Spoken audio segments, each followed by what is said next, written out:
തിരുവനന്തപുരം കാട്ടാക്കടയിൽ യുവാവിനെ താക്കോൽ കൊണ്ട് കുത്തിക്കൊലപ്പെടുത്തി. എള്ളുവിള സ്വദേശി രാഹുലാണ് മരിച്ചത്. ബാറിലുണ്ടായ തർക്കത്തെ തുടർന്നാണ് കൊലപാതകം. മേഘന മുരളി വീണ്ടും തിരുവനന്തപുരത്ത് ചേരുന്നു വിവരങ്ങൾ നൽകാൻ. മേഘന, എപ്പോഴാണ് ഈ സംഭവം? വിശദാംശങ്ങൾ എന്താണ്? പ്രജിൻ, അതിദാരുണ സംഭവമാണ് ഉണ്ടായിട്ടുള്ളത്. ഇന്നലെ അർദ്ധരാത്രിയോടുകൂടിയാണ് ഈ ഒരു കൊലപാതകം ഉണ്ടായത് എന്നുള്ളതാണ് നമുക്ക് ലഭിക്കുന്ന വിവരം. 2 ദിവസം മുൻപ് ബാറിന് സമീപം ഈ മരിച്ച എള്ളുവിള സ്വദേശി രാഹുലും അതുപോലെ തന്നെ മറ്റൊരു വ്യക്തിയും തമ്മിൽ ബഹളങ്ങൾ ഉണ്ടായിരുന്നു, തർക്കമുണ്ടായിരുന്നു.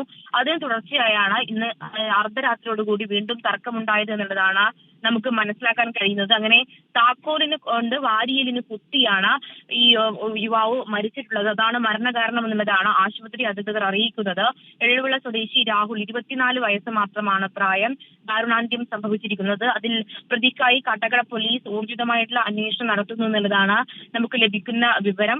ഇവർ നേരത്തെ തന്നെ കിള്ളി അടക്കമുള്ള പ്രദേശങ്ങളിലും കാട്ടാക്കടയിലും വെച്ചും തർക്കം ഉണ്ടായിട്ടുണ്ട്. അതിന് തുടർച്ചയായി തന്നെയാണ് ഇന്നലെയും ബാറിൽ നിന്നിറങ്ങിയ ശേഷം ഒരു തർക്കം ഉണ്ടാവുകയും ഒരാൾ താക്കോൽ കൊണ്ട് രാഹുലിന്റെ വാരിയലിന് കുത്തിയത് എന്നുള്ള കാര്യം കൂടിയാണ് മനസ്സിലാക്കാൻ കഴിയുന്നത്. എന്തായാലും അതിൽ പോലീസ് അന്വേഷണം ഊർജിതമാണ്. പ്രതിയെ സമീപത്തെ CCTV ദൃശ്യങ്ങളടക്കം പരിശോധിച്ച് പ്രതിയെ എത്രയും പെട്ടെന്ന് പിടികൂടാനുള്ള ശ്രമത്തിലാണ് കാട്ടാക്കട പോലീസ്.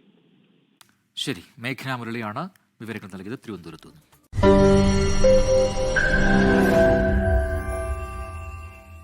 ലോകത്തെവിടെയായാലും ഏത് സമയത്തും 24 വാർത്തകളും ഓഗ്മെന്റഡ് റിയാലിറ്റി പാക്കേജുകളും എക്സ്പ്ലെയിനറുകളും വിശദമായി കാണാൻ ഞങ്ങളുടെ YouTube ചാനൽ നിങ്ങൾക്ക് സബ്സ്ക്രൈബ് ചെയ്യാം.